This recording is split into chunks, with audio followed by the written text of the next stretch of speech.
नमस्कार विद्यार्थी मित्रांनो. तर आज आपण बैजिक राशींचे अवयव पाहणार आहोत. तर बघा, बहुपदी आहे की नाही हे कसं ओळखायचं. तर दिलेल्या बहुपदीमधील चलाचा घात अपूर्णांक नसेल किंवा चलाचा घात ऋण संख्या नसेल तर त्या राशीला बहुपदी असे म्हणतात.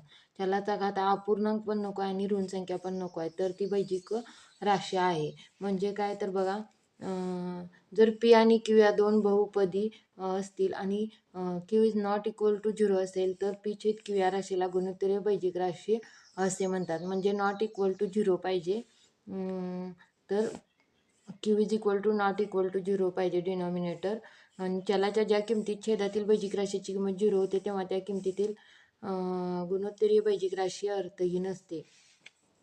त्यामुळे इथं बघा, छेद 0 आलेला आहे, तर काय आहे, ती बैजिक राशी नाही.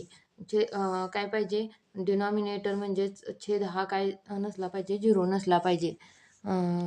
ही गुणोत्तरीय बैजिक राशी नाही. आता ही पण कारण चलाचा घातांक वर्गमुळात आहे, हा घातांक सुद्धा वर्गमुळात नाही. आपण पहिल्यांदाच पाहिलं की वर्गमुळात नको आहे आणि मायनस पण नको आहे घातांक.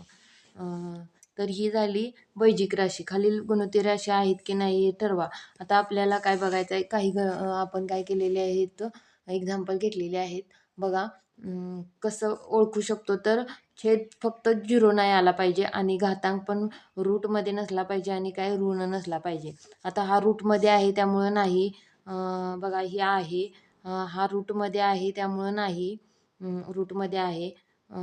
आता हा पण आहे. तर अशा पद्धतीनं आपण बैजिक राशीमध्ये काही सूत्रे पाहणार आहोत. बघा, त्यालाच काय म्हणलं जातं, बैजिक वर्ग. तर बघा, विस्तार सूत्रे. तर पूर्ण वर्ग राशीचा अवयव पाडण्यासाठी आपल्याला काय लागतात, तर विस्तार सूत्रे लागतात आणि ते पाठ असणं गरजेचं आहे. पूर्ण आपल्याला कुठल्याही एक्झाम्पल सोडवताना पूर्ण स्पर्धा परीक्षेपर्यंत काय ही विस्तार सूत्रे वापरात, गणित सोडवताना वापरात येतात. तर बघा, कंसात आहे ए प्लस बी ब्रॅकेट स्क्वेअर, ह्याचं विस्तार सूत्र आपल्याला पाठ असणं गरजेचं आहे. कोणताही चॅप्टर असू द्या, ही विस्तार सूत्रे आपल्याला एक्झाम्पल सॉल्व्ह करण्यासाठी लागतात. तर याचं विस्तार सूत्र आहे ए वर्ग अधिक 2ab अधिक बी वर्ग. मग आता ह्या विस्तार सूत्राचं सुद्धा सूत्रामध्ये आपल्याला लिहिता आलं पाहिजे. आता ह्याचं वर्गमूळ ए आणि ह्याचं वर्गमूळ बी प्लस आणि कंसाचा वर्ग, अशा पद्धतीने हे विस्तार सूत्र आहे.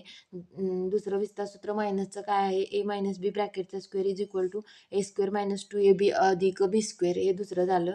आता बघा, एका कंसात ए अधिक बी, एका कंसात ए वजा बी इज इक्वल टू काय आहे, ए वर्ग मायनस बी वर्ग. आता ही काय आहेत, विस्तार सूत्र आहेत. ही विस्तार सूत्र काय असले पाहिजे,